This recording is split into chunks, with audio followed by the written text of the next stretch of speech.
Tu oublies quand même le plus important, mais vraiment le plus important. Oui. Juste quelques minutes avant, nous étions tous les deux dans ta voiture où nous écoutions de la musique classique. On écoutait de la musique classique, effectivement. Alors, je ne sais pas si c'était la marche funèbre, mais... Bon. Enfin bref, toujours est-il que les policiers ouvrent le feu et Mesrine est abattu. Voilà. Fin de l'histoire. Il avait 2 grenades dégoupillées dont la cuillère était retenue par un élastique et son pistolet automatique à portée de main. Et là, quand même, il y a une suite qui nous concerne plus directement, puisqu'après, bon, on n'a pas tout appréhendé d'un coup, moi le camion encore moins, mais tout le monde est arrivé après, c'est-à-dire que l'intervention, c'est vraiment le camion. Je veux dire, c'est eux qui sont intervenus. Après, Aimé Blanc est arrivé, Broussard, tous les autres. C'est les scènes que vous avez vues et les photos dans les journaux. Mesrine mort, vous êtes allés cueillir ensemble le voyou qui vous avait mis bien malgré lui sur sa piste, Charlie Bauer. Mesrine est abattu et Broussard me dit Aimé Blanc part avec Pellegrini maintenant procéder à l'interpellation de Bauer et rue Saint-Lazare. Donc on est parti tout de suite sur la rue Saint-Lazare avec une équipe avec nous, une équipe de chez toi et de la DRI. Ouais. Et c'est d'ailleurs les gars de chez toi qui ont interpellé Bauer. Mais je m'en rappelle assez bien de ça parce que je peux prendre la suite sur 2 minutes. Et il arrivait par le passage, je sortais du printemps des Galeries Lafayette, je ne sais plus, et on s'est dit, cette fois-ci, on va le faire, on l'a fait à l'avalanche, c'est-à-dire qu'on s'est jeté sur lui à 5 ou 6, donc évidemment, il a été interpellé tout de suite, et il nous a conduits jusqu'à son domicile au 101 rue Saint-Lazare. Il est devant la porte, on entend un chien aboyer, et je lui ai dit, je vais lui mettre une balle. Il dit, mais non, il est très doux. Tu te rappelles de cette... Quand on rentre, finalement, il ouvre la porte, il mate le chien, commence à perquisitionner, il dit, il n'y a rien ici. Et il y avait un berceau, et on soulève le matelas du berceau, enfin du petit lit d'enfant, et dessous, il y avait les armes. Ah d'accord. En revanche, ce dont je me c'est que Bauer nous dit qu'il a, quand on l'interpelle, il sait que Mesrine a été abattu porte Clignancourt, parce qu'entre le moment où Mesrine est abattu, il est 15h05, quelque chose comme ça, et Bauer, on doit l'interpeller une petite heure après, aux alentours de 16h. Il a entendu ça dans le haut-parleur du magasin ? Ouais, il a entendu ça au haut-parleur du magasin, où il y avait des télés qui étaient ouvertes, enfin bref, qui annonçaient la mort de Mesrine, et on lui a dit, mais pourquoi tu es revenu chez toi ? Tu as dû quand même bien t'imaginer que Mesrine a battu, tu risquais de tomber entre les mains de la police, qu'on était là pour t'interpeller. Et il nous a répondu, la mort de Mesrine m'a laissé sans réaction, et le type, il est rentré chez lui, mais vraiment comme un automate, complètement brisé psychologiquement, sans même réfléchir une seconde à l'idée qu'il pourrait être interpellé par les flics à son retour à la maison. Comment vous l'avez vécu, la polémique autour de la mort de Mesrine ? La polémique sur quoi ? Nous l'avons assassiné ? Voilà, c'était à peu près ça, à l'époque. Moi, je veux dire, honnêtement, d'abord, les polémiques, je m'en fous. Et ensuite, on savait bien que... Enfin, je ne sais pas pourquoi il y a eu polémique. Il avait des grenades par terre, il avait son 357. J'étais pas loin de Joe, un peu plus loin. J'ai été entendu 7 fois dans cette affaire par des juges d'instruction. Il a plongé la main dans son blouson. De toute façon, c'était clair. Il avait qu'à lever les bras. Et là, il y aurait eu une polémique si on avait tiré alors qu'il avait les bras en l'air. Il n'a pas levé les bras, je veux dire. Après, polémique qui veut, hein, c'est clair. Il y a eu plusieurs juges d'instruction, il y a eu plusieurs plaintes. Et pour ma part, j'ai été entendu 7 fois par un juge d'instruction. Le dernier, j'ai oublié son nom, qui me dit, asseyez-vous, monsieur Pellegrini, vous savez, à l'époque, j'étais un gastronome en culotte courte. Là, il y avait la pub de Kiri. Il me dit, j'étais un gastronome en culotte courte. Et ça a été jusqu'au bout. Alors, je vais vous terminer par une anecdote plus personnelle. Il y a un de mes inspecteurs qui est décédé. Et nous sommes allés l'enterrer. Il a été enterré au cimetière de Clichy. Il faisait beau, il y avait son tombeau. Je me promène dans une allée. Et là, quelques mètres, 3 ou 4 ou 5 mètres plus loin, je vois la tombe de Jacques Mesrine, toujours fleurie. Alors, concernant la polémique, il y a eu 2 polémiques. La première, sur laquelle je passerai très vite, qui étaient les photos où on voyait les policiers sourire, rigoler, etc., à côté du corps de Mesrine. Il est vrai qu'à l'époque, on ne tenait pas très compte, on n'avait pas conscience de la dimension médiatique de ce type d'affaires. Ces photos, après, nous ont largement desservi. Il faut que les choses soient claires. Les sourires et la décontraction affichée, ce n'était pas une danse macabre sur un cadavre, ce n'était pas le plaisir, on n'était pas dans une arène romaine, le pied sur le corps de la victime et puis le torse bombé. C'est pas ça. On était soulagé que ça se soit bien passé. Et la pression était tellement forte depuis des mois et des mois. Et là, quand on a eu Mesrine à portée de main et qu'on savait qu'on pouvait l'interpeller, on a vécu quand même 3-4 jours d'une très très forte densité, de très, très forte tension. Et le fait de l'interpeller, on aurait préféré le prendre vivant. On a été obligé de tirer. Franchement, moi, j'ai pas d'état d'âme là-dessus. Et après, c'était une forme de décontraction. Je voudrais ajouter un truc. Je me rappelle très bien. On était un petit groupe, on se connaissait bien. Il y avait Bonaldi, le directeur de la santé, qui avait été extrêmement malheureux que Mesrine se soit évadé, je dirais, pendant qu'il était le patron. Et il n'avait qu'une chose en tête, qu'on prenne Mesrine vivant pour qu'il retourne à la santé, et cette fois-ci, qu'il y reste pour de bon. Voilà, donc, après, sur la polémique, moi, je n'ai jamais vraiment prêté attention à ça, parce qu'on sait bien comment ça se passe. Et puis, Joe a raison, ça n'a jamais été le pied sur la bête qu'on a abattue, ça a été la satisfaction, ça a été une décontraction, c'est tout, voilà, c'est fini, c'est fini. Alors après, sur ce qui nous poursuivra toujours, l'assassinat, nous avons assassiné Mesrine. Bon, évidemment, c'est faux. Nous n'avons reçu l'ordre de personne, ni du ministre de l'Intérieur, ni du directeur central de la PJ, d'abattre Mesrine. Lorsque nous avons Mesrine à portée de fusil et de revolver, on est obligé d'ouvrir le feu parce qu'il ne montre pas ses mains. Mais si on avait voulu, si on était parti de l'idée qu'il fallait tuer Mesrine, il aurait fallu que Broussard et Aimé Blanc disent à tous les policiers qui étaient sur le terrain, c'est-à-dire les policiers de la BRI, on était une petite quarantaine, 35 ou 36, et les policiers de l'OCRB, ils étaient également quelques dizaines, il aurait fallu dire à tous les policiers, au cours du briefing, « Messieurs, celui d'entre vous qui sera au contact de Mesrine, parce que tout le monde ne l'est pas, c'est au gré des circonstances, ouvrira le feu et le tuera. » Il aurait fallu que l'ordre soit donné à plus de 50 policiers de dire « Vous allez tuer Mesrine », ce qui évidemment était absolument inenvisageable. Avec les syndicats, puis on a quand même un minimum de déontologie. Et puis il y a un truc, on a sorti une phrase de Bouvier quand il a terminé son briefing, ou Bouvier ou quelqu'un d'autre, je ne me souvien plus, mais Bouvier. La phrase a été dite, ouais.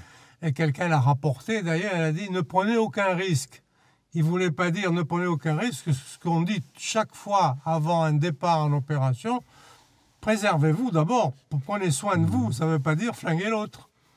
Et on a interprété cette phrase « Ne prenez aucun risque » comme « Flinguez-le d'abord et faites les sommations après ». Ouais. Ne prenez aucun risque, il faut en finir, etc. Enfin bon, tout ça, c'était pas un ordre, c'était pas un permis de tuer, clairement. Alors, évidemment, cette image, c'est l'idée qu'on ait pu, entre guillemets, préméditer la fin de Mesrine, donc l'assassiner, parce que c'est ça un assassinat, c'est un meurtre prémédité. Bon, honnêtement, ça me laisse souverainement indifférent. En revanche, moi, ce qui me chagrine, c'est que on arrive encore à faire croire que Mesrine était un Robin des Bois, un Arsène Lupin, un type élégant, un type ayant le sens de l'honneur. Non, pas du tout. C'était un sadique, c'était un type qui était violent, c'était un fou furieux, un malade mental qui, franchement, ne mérite pas la moindre publicité. D'ailleurs, dans la grotte, il avait fait une mise en scène macabre. Le journaliste, donc, il était allongé avec des bougies autour. Enfin, c'était assez... c'est du sadisme, quoi, voilà. Et il avait pris 2 balles de 22 longs rifles dans le cou, plus une, je ne sais pas où, et s'en est tiré par miracle. Plus généralement, le fameux code des voyous dont on parlait à l'époque, vous en pensez quoi? Mais il n'y a pas de code des voyous. Il y a des voyous, mais il n'y a pas de code. Voilà. je veux dire, le sens de l'honneur des voyous, etc. Ce qui m'est arrivé, ce qui est arrivé sûrement un jour, etc., c'est d'avoir un bonhomme qui, à un instant T, respecte une parole. On lui dit, par exemple, voilà, si je fais ça, tu me donneras ça. Ça peut arriver, mais il n'y a pas de code d'honneur. D'ailleurs, vous remarquerez que dans toutes les bandes de gangsters, ils se sont toujours entretués, ils ont fini comme ça. Je veux dire, si on est voyou, c'est jamais par vocation. C'est parce que certains le sont devenus par les accidents de la vie, mais le plus souvent, c'est l'appât du gain, l'appât du butin, de l'argent facilement gagné. Et ça, c'est le moteur principal. L'honneur, il est à la traîne bien derrière. Hein. Quel genre de flic étiez-vous? Des bons flics, non? Des très bons flics. Non, je crois que nous sommes tous différents. Nous étions d'abord dans... Enfin, je parle... Après, tu me reprendras. Nous sommes dans deux services différents. D'abord, l'APP, qui, comme Jo l'a dit au début, est une entité solide, construite, très hiérarchisée, pyramidale. L'OCRB, qui est noyé dans les services de la police nationale. Et ça ne change pas le caractère, mais ça donne des façons de fonctionner différentes. Je pense que nous avions, mais avec beaucoup d'humilité, parce que je ne connais pas à fond l'APP, je pense que nous avions plus de liberté de fonctionnement, il me semble, mais j'en suis pas sûr. Alors, je rejoins totalement ce que tu viens de dire. Tout d'abord, ce qu'il faut savoir, c'est que en police judiciaire, vous avez deux méthodes de travail. Vous avez le travail d'enquête et le travail d'initiative. Travail d'enquête, vous partez d'un fait. C'est la brigade criminelle qui incarne le mieux ce que peut être le travail d'enquête. Vous avez un assassinat, un meurtre, un cadavre. Tout le monde arrive, on fait les constatations. Et puis, on part du meurtre pour essayer d'identifier et d'arrêter l'assassin et d'apporter la preuve que telle ou telle personne est le meurtrier. C'est Maigret, c'est Bon sang, mais c'est bien sûr, là, les 5 dernières minutes. Bref, ça, c'est le travail d'enquête. Et le travail d'initiative, c'est le travail qui est fait essentiellement par les stupes et le banditisme. Aujourd'hui, un peu en matière de terrorisme, évidemment. Mais à l'époque, c'était essentiellement le stupe et banditisme. C'est-à-dire qu'on part du voyou pour essayer de l'interpeller en flagrant délit. On repère, on identifie, on localise des voyous d'habitude. C'était le cas pour le banditisme. Puis moi, j'ai passé une période aussi de ma vie professionnelle au stup. Et ensuite, on les surveille, on les prend en filature, on les met sur écoute téléphonique et on essaie de les interpeller au moment où ils vont commettre l'infraction ou tout de suite après pour avoir du flagrant délit. Et ces services-là, ces services d'initiative, moi j'ai fait essentiellement du travail dans les services d'initiative, ce sont des services où on a une totale liberté. Et le souvenir que j'ai, la grande nostalgie que j'ai de ces 10 ans passés au Quai des Orfèvres dans ces services, c'était la liberté que j'avais de travailler comme je l'entendais, avec des inspecteurs absolument formidables, des inspecteurs fantastiques, toujours disponibles, le samedi, le dimanche, pendant les vacances. Certains ont eu évidemment des problèmes de vie privée, ça, la vie de famille, elle en prenait un coup. Moi, j'étais célibataire, ça ne me posait pas de problème. Enfin, si, je me faisais larguer régulièrement par mes copines, mais ça, c'est un autre sujet. L'amour de la police l'emportait sur le reste. Mais c'était, moi, je garde ce souvenir, j'aurais payé pour faire ce boulot-là pour les 10 ans que j'ai passé au Quai des Orfèvres. Ça alors, j'approuve à 100%. On avait vraiment la vocation, on avait la foi. Je veux dire, bon, moi, c'est un parcours différent, mais peu importe. On avait la foi, on aimait ce qu'on faisait. Et alors, de temps en temps, évidemment, il ne faut pas croire non plus que on s'embrassait tous les jours sur la bouche. Ce n'était pas le royaume des bisounours. De temps en temps, la PP nous énervait. Et donc, on était tous en chœur en disant, il y a de bonnes polices qu'à Paris. Plus précisément au 36 Quai des Orfèvres et plus précisément au 3e étage. Mais ça ne durait pas longtemps. Ça se terminait toujours devant un bon déjeuner ou des choses comme ça. Mais c'est vrai qu'il n'y a eu jamais la guerre des polices. Ça, je peux dire jamais. En revanche, une émulation, de temps en temps, quelques petits énervements, mais ça n'allait pas plus loin. Racontez-nous un peu à quoi ressemblait votre vie finalement, la traque, les planques, les nuits blanches. C'était vraiment un boulot de con, ça, passer des nuits dans des fourgons, etc. Sauf que de temps en temps, il y avait des anecdotes amusantes. Il y a un jour, nous étions dans un fourgon, on avait des J7, là, des Peugeot, nous, je pense qu'avait la BRI, et on planquait. Alors, moi, c'était pas mon job de planquer, puisque j'étais l'adjoint, puis plus tard le patron, mais de temps en temps, il fallait venir passer une nuit avec les gars pour quand même leur montrer qu'on ne les laissait pas tout seuls. Et donc, il y a un bonhomme qui essaye de faucher le camion et il commence par, avec je ne sais plus quel outil, il commence par essayer d'ouvrir la porte. On ne bouge pas, on était silencieux. Et quand il ouvre la porte, il se trouve devant 3 bonhommes qui le braquaient. Et là est arrivé une petite, comment dirais-je, un petit problème physique et ça sentait très mauvais. Moi, j'ai connu la même anecdote, mais c'était sur une interpellation. 2 braqueurs qui viennent de faire une banque dans le sud, banlieue sud de Paris. Et au moment de l'interpellation, je sors de voiture, je braque le passager, mon coéquipier braque le conducteur. Et la règle, c'est il y a ceux qui braquent, et puis les autres policiers qui sortent de voiture, qui eux n'ont pas d'arme à la main, main dégagée, pour ouvrir la portière, sortir les types de la voiture, et puis leur passer les menottes. Donc je braque mon client, il est sorti de voiture, il est allongé, on lui passe les menottes, il est fouillé, il se relève, et le type s'était pissé dessus, carrément pissé dessus. Alors je regarde, je dis donc, toi t'es vraiment un héros, là, il y a 10 minutes tu terrorisais des gens dans une banque, et là t'es même pas capable, tu pisses dans ta culotte. Et le type m'a dit, mais mon pauvre, quand j'ai vu ta gueule, j'ai cru que j'allais mourir. Non mais on doit avoir vraiment au moment de l'action, vraiment un visage, je dirais pas déformé, mais une telle concentration dans le regard, parce que les sens sont surdéveloppés. On a l'impression de voir sur 360 degrés, quoi. On sent les choses, le moindre geste, on est concentré sur celui qu'on veut arrêter, et effectivement, on ne doit pas avoir un visage de speakerine. Alors moi, je reconnais que personnellement, parce qu'encore une fois, on est tous différents, je suis plus relax. Mais il faut se reporter aussi à cette époque. Il y a des choses qui seraient impossibles à faire aujourd'hui. Par exemple, dans l'affaire du gang des Lyonnais, quand Momon Vidal a été arrêté, d'ailleurs, petite anecdote, hein, tout le monde, Momon Vidal, dans le film, vous voyez le raid qui descend, hélico. En fait, l'arrestation s'est passée tout simplement. Il est sorti à 11h parce que les voyous dormassaient et est sorti tard. Je l'ai braqué, j'ai dit haut les mains, il a levé les mains. Comme dirait, que vouliez-vous qu'il fît contre un calibre? Mais voilà, il a levé les mains. Et donc, pendant la garde à vue, je lui ai dit, écoute, je t'ai suivi pendant des mois. Maintenant, j'ai envie de voir un peu comment tu es dans le privé. Nous sommes sortis au restaurant en face et je l'ai invité à déjeuner.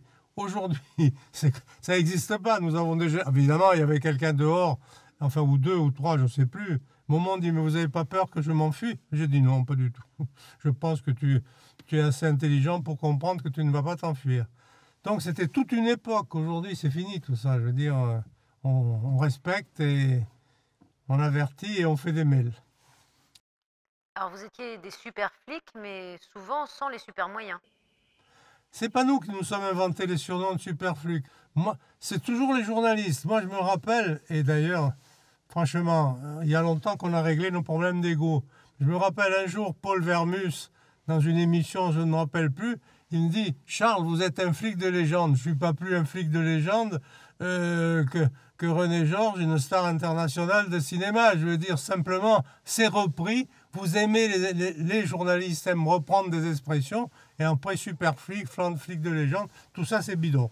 On est des flics qui faisons tout le temps le même genre de travail et qui donc sont un peu plus, j'allais dire, spécialisés ou un peu plus d'expertise que celui qui est dans un SRPJ de province et qui ne fait pas le boulot tout le temps. C'est tout, c'est pas plus que ça. C'est une expert, je dirais, parce que bon, on a travaillé, on s'est formé, on a une expertise un peu plus grande dans ce domaine-là de lutte contre le grand banditisme. Je rejoins totalement ce que tu viens de dire. Je ne l'attendais pas moins de toi. Non, mais il n'y a pas cette notion de super flic. N'y voyez pas de la fausse modestie dans les propos que nous venons de tenir. Il y a 2 catégories de flics. Il y a ceux qui font bien leur boulot et ceux qui ne font pas bien leur boulot. Je compare souvent notre métier à celui métier de médecin. Parfois, aller chez un bon généraliste qui va vous détecter tout de suite le problème grave que vous avez, ça vaut largement d'aller voir un professeur spécialisé. Donc le bon médecin généraliste qui va tout de suite comprendre que ce que vous avez peut être grave ou au contraire bénin, mais surtout c'est grave, et qui vous dit tout de suite allez à l'hôpital faire des vérifications, faire les examens, eh bien, ça vaut largement les grands professeurs de médecine qu'on voit à la télé venir raconter parfois des choses un petit peu contradictoires. Et dans la police, c'est pareil. Nous, on était dans des services spécialisés. Alors effectivement, ces services-là, la brigade anti-gang, l'OCRB, à l'époque, il y avait pas, le RAID n'existait pas, on traitait aussi les prises d'otages. Ça avait un impact médiatique qui faisait de nous, effectivement, des espèces de héros. Mais je dirais pas des héros de pacotille, mais c'était des faux héros. Le problème, c'est de bien faire le boulot. D'ailleurs, aujourd'hui, on voit bien qu'il y a plus de gardiens de la paix et de gendarmes qui sont tués ou blessés dans leur action que des policiers des services spécialisés. Ma question portait aussi sur le manque de moyens que vous aviez. Vos fameuses Simca mauves, notamment, je crois que vous en avez gardé un souvenir ému. Bon. Oui, non. Oui, on n'avait pas... Déjà, il y avait des aberrations administratives. L'APP et nous, qui faisions le même métier, nous n'avions pas les mêmes fréquences radio. Donc, il a fallu les opérations Mesrine pour qu'on puisse avoir des postes radio communs et qu'on puisse communiquer. Ensuite, on compensait le manque de moyens par beaucoup de débrouilles. Nous, on avait un atelier où il y avait Max, Mr. Q, qui bricolait des tas de choses. Il passait, quand il n'était pas à l'opération, il pensait à bricoler. On se débrouillait, on faisait avec les moyens du bord. Évidemment, quand on distribuait des Simca 1100 couleur fraise, on vouait, comme dirait Berrurier, à l'hégémonie, l'administratif qui, dans un coin là-bas, avait décidé de nous attribuer des Simca 1100 couleur fraise. Qu'ils avaient des voitures qui avaient dû être achetées au rabais, effectivement, parce qu'elles étaient invendables. Résultat des courses, on est obligé de les renvoyer, bien sûr. Violette, couleur fraise, rose bonbon, enfin, il y avait un peu de tout. Et on est obligé de les renvoyer au service technique qui était obligé de les repeindre complètement. Donc l'économie qui était faite à l'achat était vite engloutie par l'obligation de repeindre ces véhicules. Après, il faut reconnaître aussi qu'on avait quand même pas mal de voitures. On pleurait pas, on était un service un peu privilégié par rapport à d'autres services de PJ. On avait des belles voitures, des voitures dernier modèle. Mais rappelle-toi, c'était après l'affaire de l'enlèvement du patron des patrons allemands, Hans-Ulrich Schleyer. Le ministre s'est rendu pour une cérémonie ou quelconque en Allemagne, tout près de l'Alsace, et là, il a constaté la misère dans laquelle, la différence entre les deux services allemands et français. Et là, ils ont acheté un certain nombre de voitures, des BM, etc. Et nous avons fait, rappelle-toi, un stage ensemble au Mans de conduite rapide. Quand on a touché les premières BM, c'était vraiment Byzance. Et les indiques, ils étaient importants aussi dans votre métier? Alors moi, en ce qui me concerne, pendant ces 10 ans passés dans des services d'initiative, Stup et Berry, je n'ai pas eu d'indic personnel. Je considérais que ce n'était pas mon boulot, mais en revanche, les inspecteurs avaient les indics et je leur demandais de me rendre compte régulièrement des contacts qu'ils avaient avec ces indics et de me rendre compte des accords qu'ils pouvaient passer avec eux. Moi, j'étais là pour les couvrir, j'étais là pour protéger les policiers dans l'hypothèse d'une manipulation d'indic, mais je n'avais pas de titre personnel d'indic. Mais cela dit, la police sans indic, à notre époque, ce n'était pas envisageable. Alors moi, c'était un peu différent, mais c'est aussi les hasards.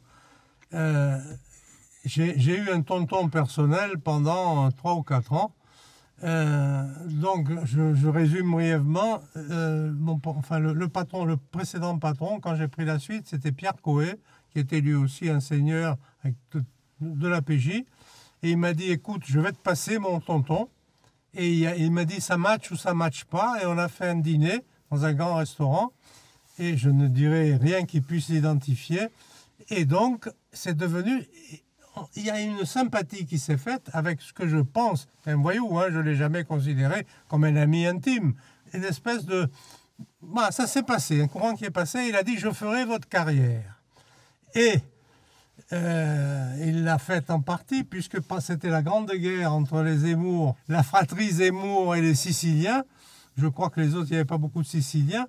Et donc, lui faisait partie d'un clan, et je savais avant les porte-flingues ce qui allait se passer, la paix qui allait être faite ou pas, et je faisais des notes qui m'ont un peu embelli, quoi.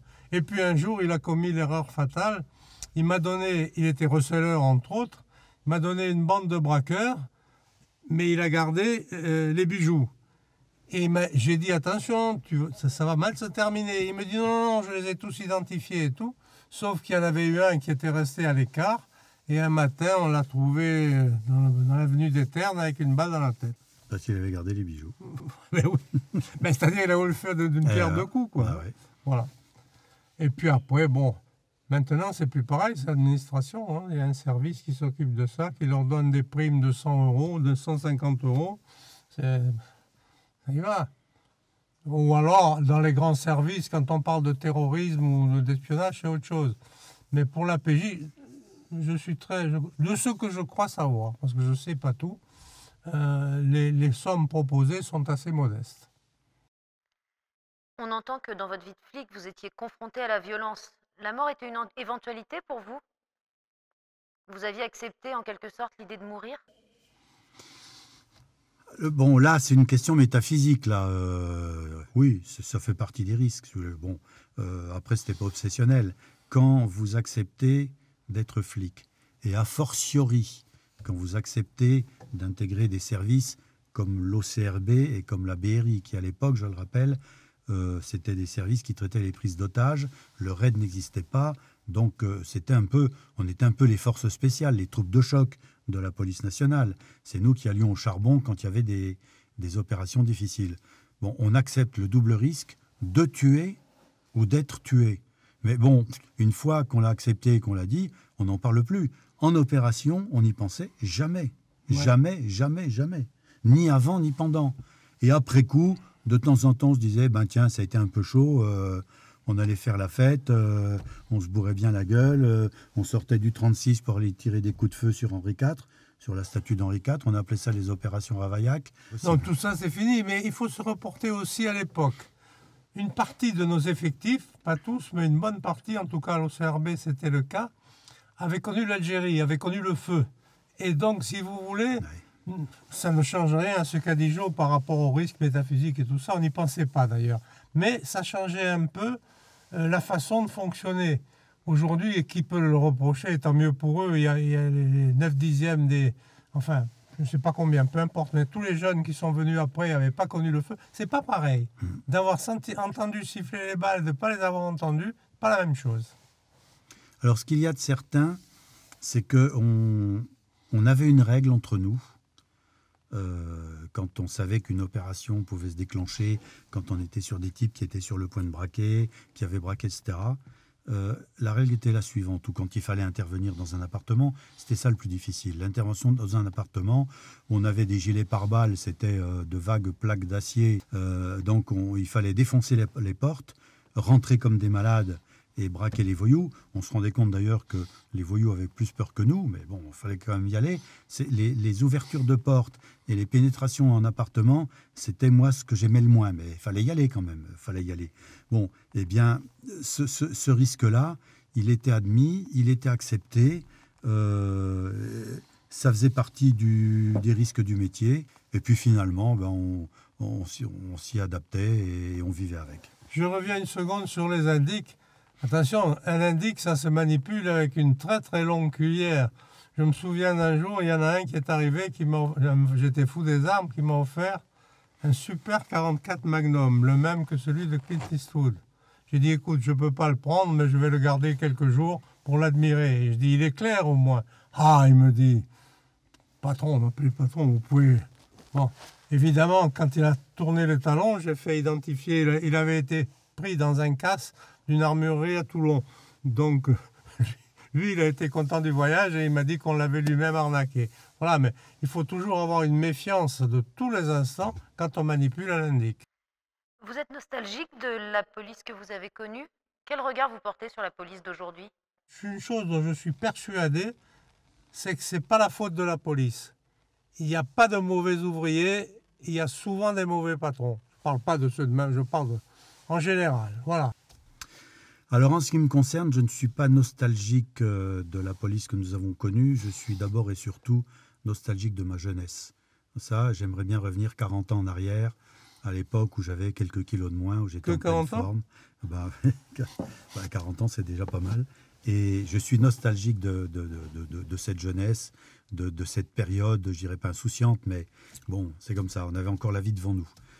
Ça, c'est le premier point. Le deuxième point, s'agissant de la police d'aujourd'hui, je trouve, et je ne suis pas le seul, ça a même été dit et écrit, que le corps des commissaires de police a évolué dans un sens qui ne correspond pas à ce qu'on a connu et à ce que devrait être le corps des commissaires.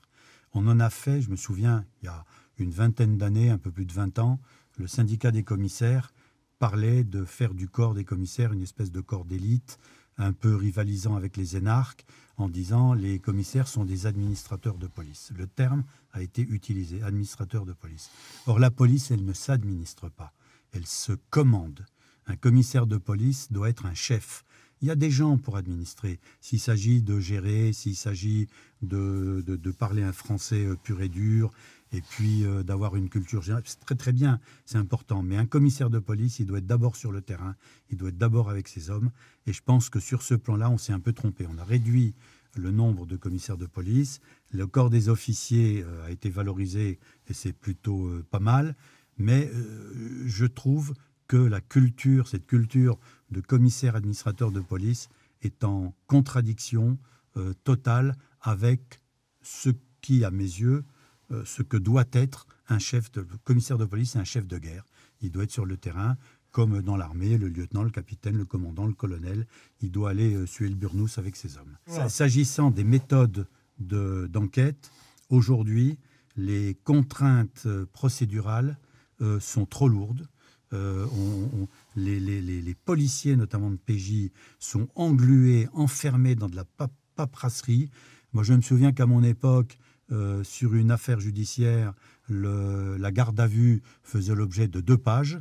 La mise en garde à vue et la fin de la garde à vue avec un petit commentaire en disant « tout s'est bien passé, il n'y a pas eu de problème ».